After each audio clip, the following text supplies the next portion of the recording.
Salut les frérots, j'espère que vous allez bien. Nouvelle série aujourd'hui, le premier épisode. Ça va arriver avec les prochains concepts dans les prochaines semaines, dans les prochains mois. Aujourd'hui, on va parler argent, on va parler millions. C'est le premier épisode de Business Football Club. C'est parti.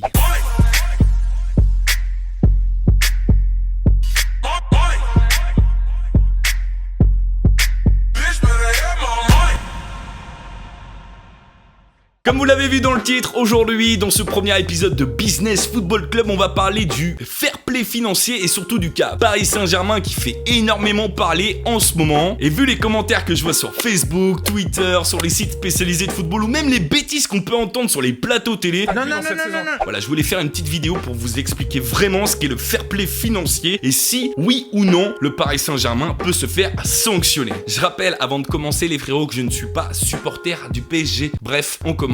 Qu'est-ce que le fair play financier? Money. I got money.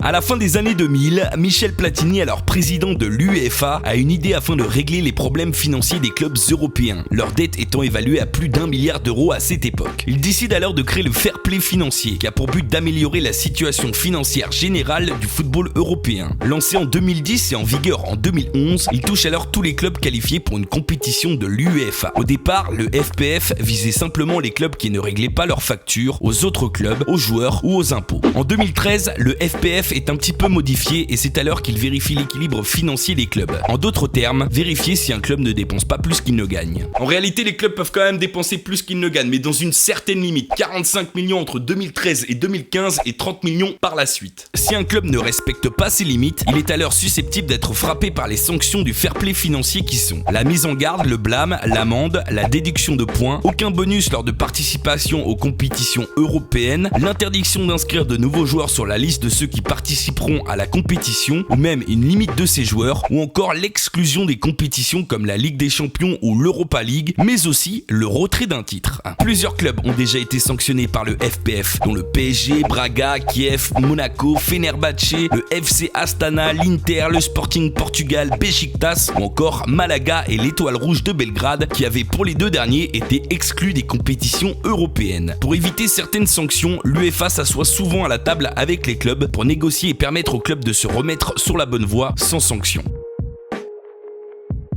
Le PSG, on le sait, est dans l'œil du cyclone depuis cet été après leurs achats mirobolants, mais peuvent-ils se faire sanctionner par le fair play financier? Outre l'aspect politique qu'on va voir un petit peu plus tard, niveau financier sont-ils en tort? Et c'est là que quelques particularités sont à prendre en compte. Money. I got money.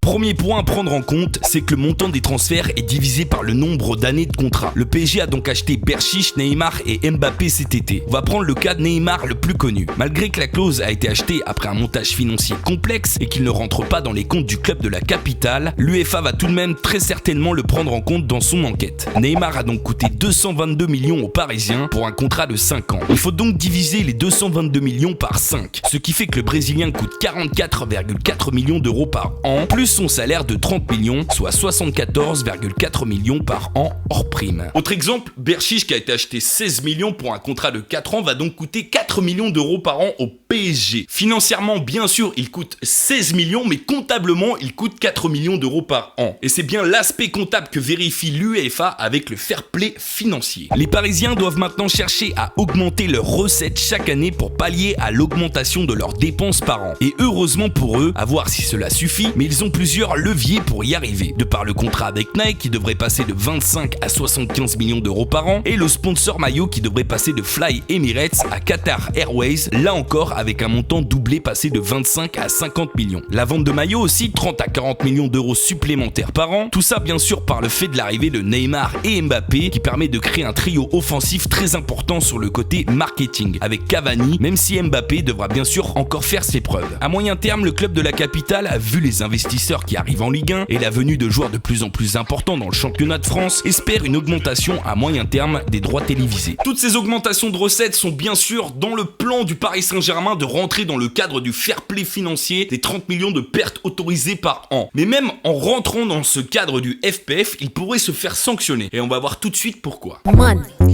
I got money. Le plus gros problème en ce moment pour le Paris Saint-Germain, c'est pas vraiment l'UEFA, mais c'est les grands clubs historiques qui ont demandé qu'une enquête soit ouverte sur le PSG. Principalement, c'est le FC Barcelone, mais il y a aussi la Juventus et le Bayern, par exemple. Désabusés un peu par le transfert de Neymar, et c'est aussi compréhensible, les Catalans l'ont mauvaise contre les Parisiens. Ils accusent donc le club de la capitale de déréguler le marché en achetant les joueurs trop chers. C'est quand même assez surprenant, et je veux pas être méchant avec les clubs cités, mais ils ont quand même usé et abusé de ce principe dans leur histoire avant que le fair play financier soit mis en place. Malgré tout, en coulisses, le Paris Saint-Germain sait qu'il va rentrer dans les clous du fair play financier, mais s'attend tout de même à recevoir une sanction de la part de l'UEFA. Comme pour faire un exemple. Ils s'attendent par exemple à une amende ou une restriction de joueurs pouvant participer à la Ligue des Champions. Une exclusion de la Ligue des Champions, c'est très peu probable, et je vais vous expliquer pourquoi. D'une part déjà, le Paris Saint-Germain est une puissance maintenant au niveau européen, avec bien sûr comme image principale maintenant le trio Mbappé, Cavani, Neymar qui au niveau du marketing est très important et qui fait rêver tous les passionnés de football. Deuxièmement aussi au niveau des droits télé, parce qu'on voit quand même mal beIN Sport rester engagé si le Paris Saint-Germain ne joue pas la Ligue des Champions. C'est quand même le club qui fait les plus grosses audiences au niveau européen en France. Ça serait donc un manque à gagner pour l'UEFA. Le dernier point, c'est qu'après négociation il y a 4 ans, le Paris Saint-Germain s'était déjà fait sanctionner par l'UEFA. Mais s'il y a sanction cette fois-ci, le PSG se tient prêt à attaquer le fair play financier directement via la Commission européenne pour prouver son illégalité, au vu de la loi sur le libre-échange promue par l'Europe. Pour finir, une chose est sûre, le Paris Saint-Germain va devoir la jouer fine vis-à-vis de l'UEFA dans les prochains mois et les prochaines